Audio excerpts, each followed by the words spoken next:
Հայր ջան, պրիվետ։ Հիշում եք, որ ասում էի իմ արած գործերը շարունակական նկարելու եմ։ Էսի երկրորդ վիդեոն։ Էլի իմ արած գործն է, իմ արած դետալներն վրան։ 1934 թվականի մեքենա է։ Նայեք ինչպես է ռեստավրացիա արած։ Ես թվում է շատ սիրուն է։ Շատ լավ գործ է արած։ Ճիշտ է, բաներ կան, որ պիտի թարմացվի, բայց հիմա էլ շատ սիրուն է։ Խնդրում եմ տարածել վիդեոն, թող տարածաշրջանից դուրս գա,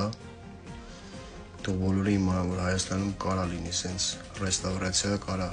սենց գործ արվի, շատերը չգիտեն, շատերը դաժե չգիտեն Հայաստանի տեղը, բայց թող իմանան դրսերում, որ Հայաստանում կարա սենց ռեստավրացիա արվի։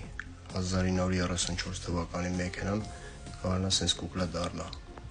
Շնորհակալ եմ բոլորից հետ ակտիվ եղեք կոմենտներում։ Նախորդ վիդեոյից մեջ համոզվեցի, որ ակտիվ եք։ Այս վիդեոն էլ շարունակենք, ակտիվացնենք մեր ռետրո էջը։ Հարգում եմ բոլորիդ։